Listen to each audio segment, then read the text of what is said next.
Final जो stock रहेगा वो रहेगा ओएनजीसी के ऊपर। और ये स्टॉक ऑफ द डे हो सकता है, आपको यहाँ पर बहुत फ़ायदा हो सकता है अगले दिन। ये आपको बहुत कमा के दे सकते हैं, क्योंकि ये ऐसे जगह पे खड़ा हुआ है, ब्रेकआउट जोन पे ये खड़ा हुआ है। तो इसको आपको इग्नोर नहीं करना है, इसको आपको देखना है उन तक एनालिसिस को, और उसके साथ लेवल्स को, उसके साथ बाद ही आपको काम करना है। नमस्कार दोस्तों, मैं हूं संदीपन। मेरे YouTube चैनल में आपको बहुत बहुत स्वागत है। इस वीडियो के अंदर हम लोग डिस्कस करेंगे कल के लिए यानी कि 9 जून के लिए 3 इंटरडे स्टॉक्स, जिसके अंदर लेवल्स देखेंगे, एनालिसिस करेंगे डिटेल में। उसके साथ निफ्टी और बैंक निफ्टी को भी देखेंगे, किस तरह से काम हुआ लास्ट डे RBI का जो रेट कट हुआ, उसके बाद बाजार ऊपर गया, किस तरह से कल क्या हो सकता है, सारी चीज़ें डिटेल में एनालिसिस करेंगे। और उसके साथ एक ऐसा स्टॉक भी मैं यहाँ पर बताऊँगा जो स्टॉक ऑफ द डे हो सकता है कल के लिए, ह्यूज वहाँ पर आपका प्रॉफिट दे सकता है। तो वीडियो को अंत तक देखना। और उससे पहले ये देखिए स्क्रीन पे मेरा जो टेलीग्राम चैनल और व्हाट्सअप चैनल है, ये दोनों फ्री है, यहाँ पर होना आपका ज़रूरी है। यहाँ पर डेली बेसिस में एक डेमो ट्रेड देता हूँ फ्री ऑफ कॉस्ट, और उसके साथ यहाँ पर आपके साथ मेरा कनेक्टिविटी लाइव मार्केट में बना रहते हैं। तो उसका लिंक आपको इस वीडियो का कमेंट सेक्शन में पिन कमेंट में मिल जाएगा, या फिर डिस्क्रिप्शन बॉक्स को चेक कीजिए, वहाँ पर भी मिल जाएगा। तो वहाँ पर जाके क्लिक करके ज्वाइन हो जाइए। अब हम लोग चल पड़ते हैं, पहले हम लोग निफ्टी 50 को देखेंगे। पहले हम लोग जैसे करते हैं कि बाज़ार का सेंटीमेंट को समझेंगे, उसके बाद हम लोग जाके चार्ट पे डिटेल एनालिसिस करेंगे। तो निफ्टी 50 का जो लास्ट डे का हम लोगों ने देखा कि ये फिर से 25,000 के ऊपर जाके क्लोजिंग दिया है। RBI का जो रेट कट हुआ था उसके वजह से मार्केट ऊपर गया, लेकिन निफ्टी जो है वो 252 पॉइंट का जो गेन ज़रूर किया है, लेकिन फिर भी इसका जो लाइफ टाइम हाई था उसने ब्रेक नहीं किया, वहीं पर क्लोजिंग दिया है। तो अगर आप 5 मिनट को देखें इंटरडे स्कैन को, तो लास्ट डे का हाई को ज़रूर तोड़ा है और लास्ट 5 दिन का भी ब्रेकआउट किया है। 5 मिनट में ये बायर जोन में दिखा रहा है। और इसका अगर परफॉर्मेंस आप देखें 15 मिनट का, अगर देखें इसका स्ट्रॉन्ग ट्रेंड दिखा रहा है ADX ने, और ओवरऑल ये 15 मिनट में भी बाई दिखा रहा है। और डेली चार्ट में अगर आप देखें इसमें भी ओवरऑल बाई दिखा रहा है, यानी कि ऊपर जाने का चांसेस मुझे ज़्यादा लग रहा है, क्योंकि बाज़ार का सेंटीमेंट वही बता रहा है। 5 दिन का ब्रेकआउट हुआ है इसीलिए। तो अब हम लोग चार्ट के ऊपर चले जाते हैं और चार्ट को डिटेल में एनालिसिस कर लेते हैं, क्या क्या प्राइस रहेगा, कहाँ पर सपोर्ट रेजिस्टेंस रहेगा। उसको पहले एक बार सपोर्ट रेजिस्टेंस को, फिबोनाची सपोर्ट रेजिस्टेंस को हम लोग देख लेते हैं। पिवट पॉइंट रहेगा इसका 24,900 का, सपोर्ट 1 रहेगा 24,760, 756, टू 760 के आसपास। और ऊपर की तरफ रेजिस्टेंस जोन जो रहेगा, जिसके ऊपर जाने से और भी ऊपर जा सकता है, तो 25,038 to 50 के आसपास ये रेट, ठीक है। तो इसको आप स्क्रीनशॉट ले सकते हैं। ये support 3, support 2, resistance 1, resistance 2, resistance 3, और ये पिवट पॉइंट, सारे चीज़ें आप यहाँ पर नोट डाउन कर सकते हैं डेली बेसिस। इसका मैं जो अपडेट देता हूँ ये अच्छा तरीके से, यहाँ पर बहुत बढ़िया तरीके से ये काम करता है, तो इसको नोट डाउन ज़रूर कर सकते हैं आप। अब हम लोग चार्ट पे चले जाते हैं और उसके अंदर लेवल देख लेते हैं। ये रहा निफ्टी 50 का 15 मिनट टाइम फ्रेम का चार्ट। आपने देखा कि बाज़ार यहाँ पर ओपन हुआ था, ओपन होने के बाद क्या हुआ था, ये यहाँ पर ओपन हुआ था, नीचे ओपन हुआ था, और उसके बाद थोड़ा ऊपर गया, और उसके बाद फिर से गिर गया। वोलाटाइल था, डेटा आने वाला था। उसके बाद जब रेट कट का डिसीजन आ गया, उसके बाद ये 10-15 से जो रैली किया, वो टोटल रैली होके ऊपर ही क्लोजिंग दिया है, वहीं पर क्लोजिंग दिया है 25,000 के ऊपर। तो अब इसका क्या हो सकता है, एक पहला जो सिनेरियो है वो मैं बता रहा हूँ आपको, कि ये हो सकता है बाज़ार ऊपर खोले, ऊपर खुलने के बाद थोड़ा नीचे आए और फिर से सपोर्ट लेके ऊपर जाएगा। ये होने का चांसेस मुझे ज़्यादा लग रहा है, क्योंकि बहुत सारे लोग जो है इस लेवल के अंदर जो कॉल ऑप्शन को बाय करके होल्ड कर रहे हैं, तो उन लोगों को बाज़ार ओपन होते ही प्रॉफिट बुक कर लेना चाहिए, क्योंकि ओपन होने के बाद ये तुरंत गिर जाएगा, ऐसा चांसेस ज़्यादा है। उन लोगों को वहाँ पर हटाएगा, फिर यहाँ पर सपोर्ट लेने के बाद ऊपर जाएगा, इसका चांसेस मुझे ज़्यादा लग रहा है। तो हम लोग क्या करेंगे, हम लोग अब इसको एक बार हम लोग रिट्रेसमेंट को देख लेते हैं। तो रिट्रेसमेंट अगर हम लोग देख लेते हैं, तो ये इसका रिट्रेसमेंट लेवल है, अब आपके सामने है। तो अगर आप देखें कि अगर आप देखते हैं कि ये ऊपर ओपन होता है 25,070 के आसपास, यहाँ पर एक रिजेक्शन होकर नीचे आ सकता है, और नीचे आने के बाद ये हो सकता है कि 150 पॉइंट गिरे, क्योंकि ये थोड़ा यहाँ पर सपोर्ट लेने के लिए आ सकता है, जो कि 24,950 के आसपास है। इस जगह के आसपास आपको मिल जाएगा, तो आप लोग वहाँ से फिर से कॉल ऑप्शन को बाय कर लेना, ठीक ठीक है। तो ये हम लोगों का प्लान रहेगा कि डीप आएगा तो कॉल ऑप्शन को बाय करेंगे, पहले ओपन होते ही हम लोग नहीं करेंगे, थोड़ा करेक्शन होने देंगे, उसके बाद सपोर्ट पे बाय करेंगे। और अगर आप लोग देखते कि इस लेवल को भी काटते हैं, फिर उसका सेकंड जो सपोर्ट एरिया है वो 24,850 के आसपास है, इस एरिया के आसपास है, इस एरिया पे इसको सपोर्ट लेना ही है, ठीक है। तो ये एरिया अगर ब्रेक भी करते हैं तो इस एरिया के आसपास आके ये ज़रूर सपोर्ट लेगा और वहाँ से ऊपर निकलेगा, क्योंकि नीचे जाने का चांसेस कम है। फिर भी अगर आप कोई भी गलत न्यूज़ आ जाते हैं उसके वजह से नीचे जाते हैं तो ये रेंज आपको देखना पड़ेगा 24,850, उसके नीचे नहीं जाना चाहिए। उसके नीचे जाएगा तो फिर ये आपको और नीचे लेके जाएगा, तब हम लोग पुट को बाय करेंगे। लेकिन उसका चांसेस अगर आप देखें 10% 5% भी नहीं है, ठीक है। कॉल ऑप्शन की चांसेस ज़्यादा है, तो ये नीचे आएगा एक बार। जो प्लान 1 रहेगा हम लोगों का 24,950 के आसपास मिल जाएगा, कॉल ऑप्शन को बाय करके बैठ जाएंगे, ठीक है। तो ये हो गया निफ्टी 50। अब बैंक निफ्टी ने क्या किया, इसने तो लाइफ टाइम हाई को ब्रेकआउट किया है एक्चुअली। तो इसको अगर हम लोग देखें पहले इसका सेंटीमेंट, ये 5 मिनट का है, 5 मिनट में लास्ट में थोड़ा जाके थोड़ा कंसोलिडेशन हुआ था, इसलिए न्यूट्रल दिखा रहा है। 15 मिनट अगर देखें अब बाई स्ट्रॉन्ग बाई दिखा रहा है, 15 मिनट के अंदर बुलिश चीज़ें दिखा रहा है। और डेली चार्ट में भी अगर आप देखें ये भी बुलिश दिखा रहा है, एबव VWAP एबव 20 EMA सारी चीज़ें वो पॉजिटिव दिखा रहा है। तो इसका अगर आप टेक्निकल को देखें और टेक्निकल अगर इसका रिट्रेसमेंट देखें तो 56,200 टू 300 के बीच में इसका पीवट लेवल है। ऊपर की तरफ पहला सपोर्ट है 800 के आसपास, 55,800, और नीचे की तरफ ये सपोर्ट है, और ऊपर की तरफ 56,700 के आसपास इसका रेजिस्टेंस है। अब ये इस क्या किया इंट्राडे स्कैन में अगर आप देखें डेली में, तो ये 30 डेज का ब्रेकआउट किया, 1 साल का ब्रेकआउट किया, 5 दिन का 90 दिन का तो हुआ है, 1 साल का तक हो गया तो उस पर और कोई बात नहीं है, नहीं चलेगा। तो ये 1 साल का ब्रेकआउट किया, ये ज़रूर ऊपर जाएगा, ये स्ट्रॉन्ग बाय जोन में है।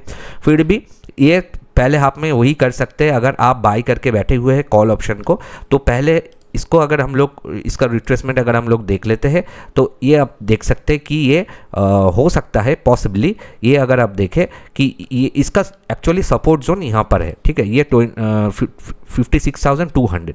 लेकिन ये अगर यहाँ से रिजेक्शन होते ही ऐसे आ जाते हैं तो मेरे को लग रहा है कि ये 56,400 के आसपास का लेवल आपको एक बार दिखाएगा, ठीक है, क्योंकि पहले ऊपर ओपन होने के बाद एक बार नीचे आ सकता है, तब हम लोग कॉल को बाय करेंगे, जिस तरह से निफ्टी के अंदर हम लोग बात करके गए हैं।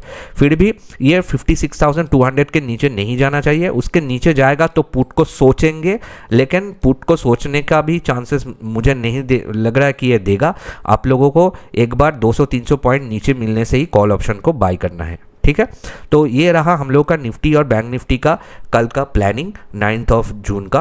अब हम लोग 3 स्टॉक के ऊपर तो चलेंगे, लेकिन दोस्तों उसके पहले अगर वीडियो आपको अच्छा लगता है लाइक ज़रूर करना है आपको, क्योंकि एक लाइक करने से आपका कोई नुकसान नहीं है, लेकिन मुझे अच्छा लगता है, मुझे मोटिवेशन मिलता है आपका एक लाइक से। और कमेंट करके ज़रूर बताना, कोई भी क्वेरी हो ज़रूर पूछना, कोई भी सजेशन हो देना, और चैनल को ज़रूर सब्सक्राइब करना जो लोग नए हैं, और पास में बेल आइकन को प्रेस करना मत भूलिएगा।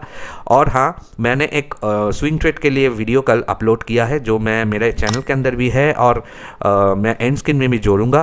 तो अगर आप में से कोई स्विंग ट्रेड के ऊपर इंटरेस्टेड है, उस वीडियो को जाके एक बार ज़रूर देखना। अब 3 स्टॉक के ऊपर चलेंगे, लेकिन लास्ट डे जो मैं 3 स्टॉक दिया था उसको रिव्यू करेंगे, क्या परफॉर्मेंस रहा उसका।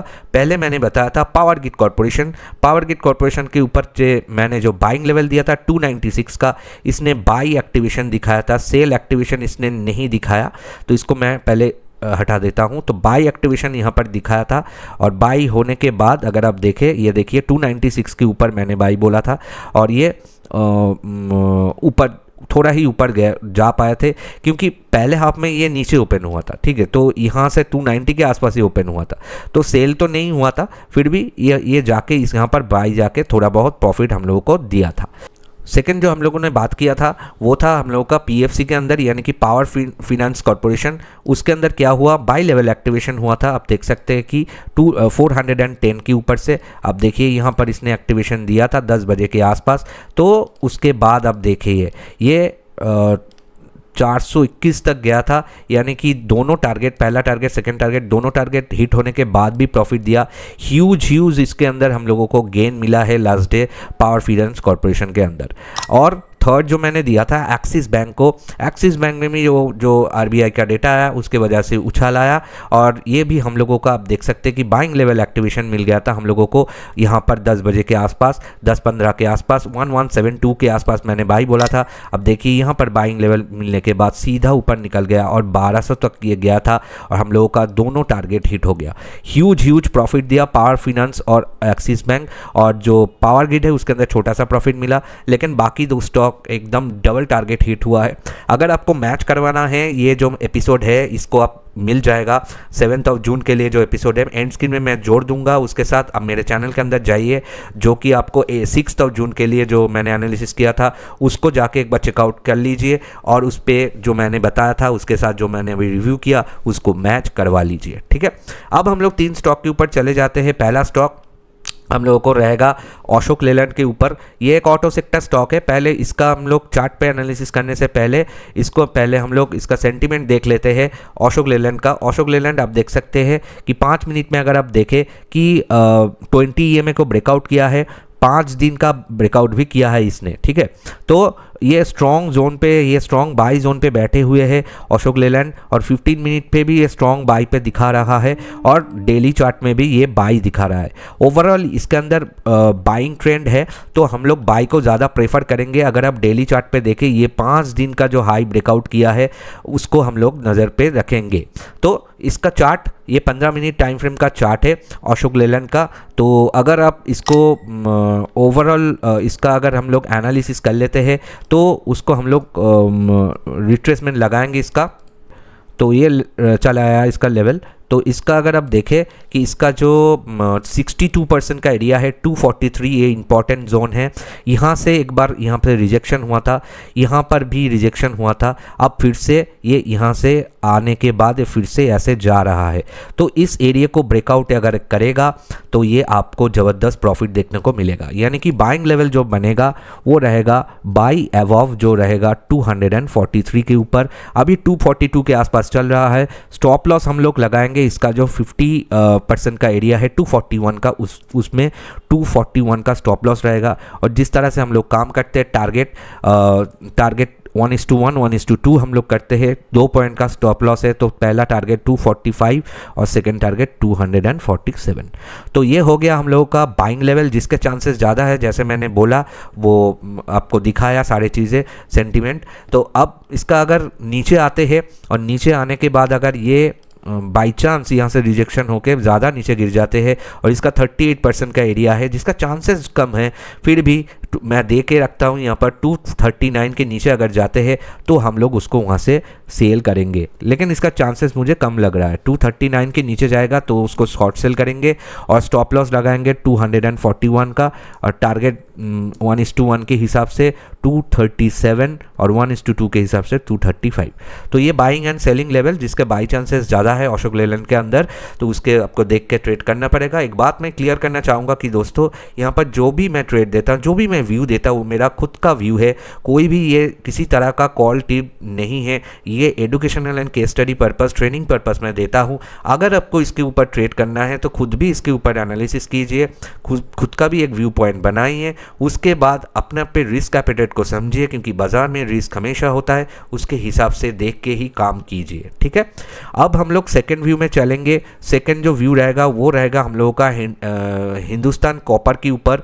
और हिंदुस्तान कॉपर की चार्ट को देखने से पहले हम लोग उसका जो सेंटीमेंट है उसको समझ लेते हैं। हिंदुस्तान कॉपर का यहाँ पर सेंटीमेंट अगर आप देखें, इसको एनालिसिस करने से पहले मैं एक चीज़ आपको दिखाना चाहूँगा। अगर आपको live market hand holding premium support चाहिए तो स्क्रीन पे देखिए लास्ट डे का परफॉर्मेंस। ह्यूज प्रॉफिट आया था, हम लोगों ने देखा था लास्ट डे कि पूरा वीक ही हम लोगों का अच्छा खासा प्रॉफिट में निकाला। अगर आप ऑप्शंस के ऊपर काम करते हैं, इंडेक्स ऑप्शन यानी कि निफ्टी, बैंक निफ्टी, उसके लिए अलग सा प्रीमियम ग्रुप है। अगर आप इक्विटी स्टॉक्स के ऊपर काम करते हैं उसके लिए अलग सा प्रीमियम ग्रुप है। इसमें क्या होता है, लाइव मार्केट में इंट्राडे में मैं बताता हूँ कहाँ पर बाय करना है, कहाँ पर सेल करना है, कहाँ पर स्टॉप लॉस मेंटेन करना है। बीच में कोई भी चेंजेस आता है तो hand holding live market support वहाँ पर देता हूँ, एग्जिट करवा देता हूँ। सारी चीज़ें आपको व्हाट्सएप के अंदर लाइव मार्केट में अपडेट मिलता रहेगा। ये हैंड होल्डिंग प्रीमियम ग्रुप जो लाइव मार्केट सपोर्ट हो, अगर आपको ज्वाइन करना है, मेंबरशिप लेना है तो आप स्क्रीन पे दिए हुए नंबर पे व्हाट्सएप कीजिए, वहाँ पर व्हाट्सएप करके मेंबरशिप आप बुक कर सकते हैं। आपके लिए ये जो प्रीमियम ग्रुप के अंदर है वो सर्विस को, ठीक है। तो अब हम लोग देख लेते हैं हिंदुस्तान कॉपर का जो एनालिसिस है। हालांकि 5 मिनट में, लास्ट 5 मिनट में थोड़ा ये गिरा था तो सेलिंग दिखा रहा है, फिर भी इसका इंट्राडे स्कैन अगर आप देखें, ये 90 डेज का ब्रेकआउट किया है, 200 डीएमए को ब्रेकआउट किया है, तो ये काफ़ी ऊपर का सिनेरियो दिखा रहा है। 15 मिनट में न्यूट्रल है, डेली चार्ट में ये बाई दिखा रहा है। हालांकि इंट्राडे का जो सिनेरियो है थोड़ा नीचे आया था, ऊपर जाने के बाद ज़रूर नीचे आया था, तो इसको हम लोग को इसके हिसाब से काम करेंगे। अब चार्ट पे बाइंग सेलिंग दोनों हम लोग प्लॉट करेंगे, क्योंकि इस सिनेरियो में होता है क्या, इस सिनेरियो में हमेशा हम लोगों को दिखने को मिलता है कि दोनों साइड मूवमेंट हो सकता है, तो उसके हिसाब से हम लोगों को काम करना पड़ता है। तो अब इसका सिनेरियो अगर आप देखें कि कहीं ना कहीं ये 261 का हाई लगाया था, तो अभी ये 255 के आसपास क्लोजिंग दिया है, तो ये जोन आपको देखना पड़ेगा। ये अब देखिए, ये जोन, यहाँ पर रिजेक्शन, यहाँ पर रिजेक्शन, यहाँ पर रिजेक्शन, 3 बार ये 257 का जोन को रिजेक्शन हुआ था। तो 50 यहाँ से अगर ये ऊपर जाते हैं और इस लेवल को फिर से काटते हैं तो ये हाई के ऊपर जरूर निकलेगा। तो 257 का लेवल ये इंपॉर्टेंट है, तो हम लोग अगर बाय करेंगे तो 257 के ऊपर से बाय करेंगे। स्टॉप लॉस लगाएंगे यहाँ पर, इसका जो ये एरिया है इसका 254 के आसपास स्टॉप लॉस हम लोग लगाएंगे। 254 का 3 पॉइंट का स्टॉप लॉस, तो पहला टारगेट 260 3 पॉइंट का, और उसके बाद सेकंड टारगेट 1:2 के हिसाब से 263 का। अब इसका सेलिंग जोन, अब इसका सेलिंग जोन क्या है? सेलिंग जोन जो है हम लोगों का, अब अगर आप इसका सेलिंग जोन देखें, इसका जो 38% का एरिया है 253 का, उसका नीचे अगर ये आते हैं और उसको काट के सस्टेन हो जाते हैं तो कहीं ना कहीं ये इसका 38% को भी टेस्ट करेगा। तो हम लोग सेल करेंगे कहाँ से? 253 के नीचे से। तो सेल हम लोगों का रहेगा 252 के नीचे से 253। स्टॉप लॉस लगाएंगे हम लोग को 257 का, 4 पॉइंट का, तो पहला टारगेट रहेगा 249, 1:1 और 1:2 245। तो ये रहा हम लोगों का हिंदुस्तान कॉपर लिमिटेड का बाइंग एंड सेलिंग लेवल। दोनों ही जो लेवल है ये एजुकेशनल पर्पस से अपने रिस्क एपेटाइट के हिसाब से आपको ट्रेड करना है। अब हम लोग फाइनल व्यू में चलेंगे। फाइनल जो स्टॉक रहेगा वो रहेगा ओएनजीसी के ऊपर, और ये स्टॉक ऑफ द डे हो सकता है। आपको यहाँ पर बहुत फ़ायदा हो सकता है अगले दिन, ये आपको बहुत कमा के दे सकते हैं, क्योंकि ये ऐसे जगह पे खड़ा हुआ है, ब्रेकआउट जोन पे ये खड़ा हुआ है, तो इसको आपको इग्नोर नहीं करना है। इसको आपको देखना है उन तक एनालिसिस को, और उसके साथ लेवल्स को, उसके साथ बाद ही आपको काम करना है। तो ये ओएनजीसी का अगर आप सेंटीमेंट देखें, 5 मिनट का बाइंग जोन पे बैठे हुए हैं, और इसका अगर आप एनालिसिस देखें, लास्ट दिन का हाई को ब्रेकआउट किया है। 15 डेज का भी, 15 मिनट्स का अगर आप देखें तो ये भी एक दिन का हाई को ब्रेकआउट किया। डेली चार्ट में थोड़ा सेलिंग दिखा रहा है, लेकिन फिर भी ये ज़्यादातर ये ब्रेकआउट लेवल के आसपास ये खड़ा हुआ है, तो आपको ये बहुत बढ़िया काम करके दे सकते हैं। तो इसका अगर हम लोग एनालिसिस को देखें, ऊपर से अगर हम लोग इसको चार्ट पे चले आते हैं और इसका जो यहाँ से अगर हम लोग रिट्रेसमेंट करें तो लेवल आपके सामने ये आ जाएगा। ये आपके सामने लेवल आ गया। तो कहीं ना कहीं इसको अगर आप देखें कि अभी ये चल रहा है 240 के आसपास, तो 240 के आसपास ये क्या किया था, ये ऊपर से डायरेक्टली ऐसे नीचे आया था और फिर से ये ऊपर जाने का कोशिश कर रहा है, और इसका जो 50% एरिया है इसको ब्रेकआउट करेगा तो ये और भी ऊपर निकल सकता है, क्योंकि लास्ट दिन इसने ज़्यादा मूवमेंट नहीं दिखाया। 1% पॉजिटिव ज़रूर हुआ था, लेकिन इसका जगह बहुत है ऊपर जाने का। तो 241 के आसपास हम लोगों को इसको बाय करना है। बाइंग लेवल इसका रहेगा 241 के ऊपर से 241 का बाइंग लेवल रहेगा इसका। स्टॉप लॉस हम लोग लगाएंगे इसका 238 का, इसका 23% का जो एरिया है उसको स्टॉप लॉस मेंटेन करेंगे 238 का, और पहला टारगेट होगा 1:1 244, सेकंड टारगेट होगा 1:2 247। अब अब ये अगर यहाँ से रिजेक्शन हो जाते हैं और फिर से ये इसका 23% को ब्रेक डाउन करते हैं, तब आप लोगों को ये इसका जो लोअर एरिया है ये आपको देखने को ज़रूर मिलेगा। इसीलिए मैं इसको स्टॉक ऑफ द डे बता रहा था कि आपको ये ऐसे जगह पर खड़ा हुआ है, दोनों साइड आपको प्रॉफिट दे सकता है, तो इसको इग्नोर मत कीजिएगा। तो ये इसका सेलिंग लेवल रहेगा, इसका 23% का एरिया है 238, उसके नीचे से, और स्टॉप लॉस हम लोग मेंटेन करेंगे इसका 241 का, और टारगेट होगा हम लोग का 1:1 244 235 और 1:2 232। तो ये रहा इसका लेवल, दोनों लेवल मैंने दे दिया तीनों स्टॉक के अंदर। तो अपने रिस्क कैपिटेट को देखिए, उसके हिसाब से ट्रेड लीजिए। अब एंड स्क्रीन पे देखिए, मैंने जो स्विंग ट्रेड के ऊपर वीडियो दिया था वो मैंने जोड़ दिया है। अगर आप स्विंग ट्रेड के ऊपर स्टॉक्स जानना चाहते हैं इस वीक के अंदर बेस्ट 4 स्टॉक्स, तो उसको जाके एक बार ज़रूर देखना। और उसके साथ जो मैंने वीडियो दे दिया है वो है मेरा जो लास्ट डे का एनालिसिस था जो मैंने रिव्यू किया इस वीडियो के अंदर, उसको जाके एक बार मैच कर लेना। आशा करता हूँ वीडियो आपको अच्छा लगा है। मिलते हैं नेक्स्ट एपिसोड में, तब तक के लिए सबको नमस्कार। जय हिंद, जय भारत।